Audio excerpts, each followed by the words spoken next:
प्राचीन समय की बात है।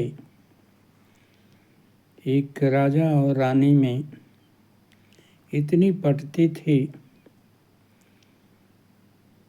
कि उसका वर्णन नहीं किया जा सकता। लेकिन उन दोनों में एक कमी थी।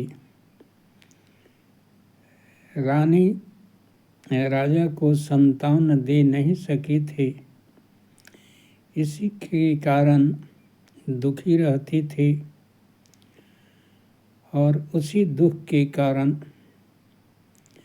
उसकी मृत्यु हो जाती है और वह वचन देती है कि मैं इस जन्म में तो आपको संतान नहीं दे सकी, लेकिन मैं अधूरी इच्छा को पूरी करने के लिए अगले जन्म में मैं आपकी पत्नी बनूंगी और आपको संतान अवश्य दूंगी। इस प्रकार से रानी मर जाती है। राजा भी बड़ा ही प्यार करता था, इसलिए उसी के शोक में वह भी मर जाता है और दोनों अलग अलग जगहों पर जन्म लेते हैं। राजकुमारी ऐसे घर में जन्म लेती है जिस राजा की 1600 रानियां थी, लेकिन एक ही बेटी थी और उसका पति भी ऐसे घर में जन्म लेता है जिस राजा के भी 1600 रानियां थी, लेकिन एक ही बेटा था।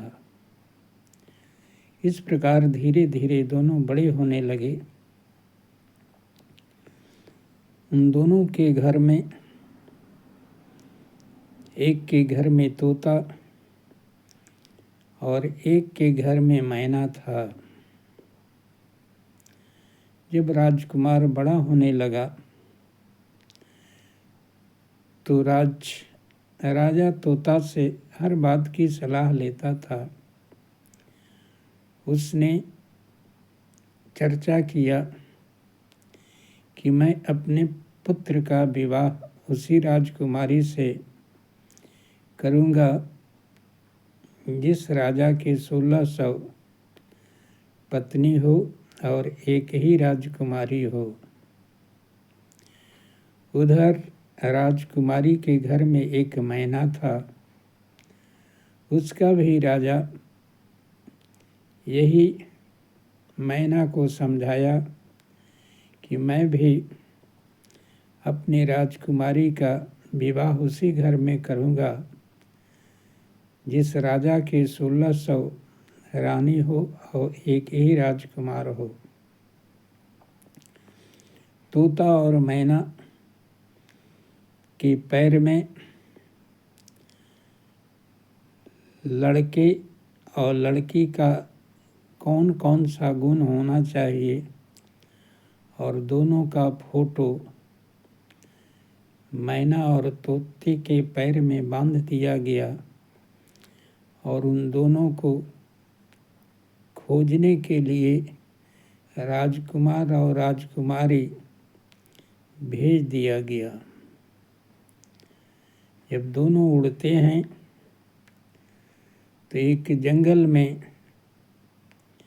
तोता और मैना का अचानक मिलन होता है और दोनों चर्चा चलाते हैं कि हमारे राजकुमार को ऐसे ऐसे गुण संपन्न वाली राजकुमारी चाहिए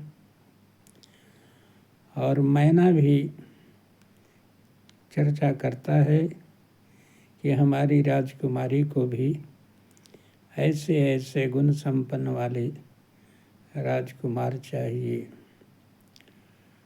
दोनों का आपस में एक ही शर्त था, 1600 रानी वाला और एक राजकुमार और एक राजकुमारी वाला, वे दोनों तैयार हो जाते हैं और एक दूसरे को शर्त और फोटो दिया जाता है और दोनों विधि विधान से धूमधाम से दोनों का शादी कर देते हैं और बाद में वहाँ संतान की प्राप्ति भी होती है। इसलिए अधूरी इच्छा उन लोग को अगले जन्म में पूरी हो जाती है। इसलिए शास्त्रों में कहा गया है कि मरते समय जैसे इच्छा की जाती है वैसे ही घरों में और जोनियों में जन्म होता है।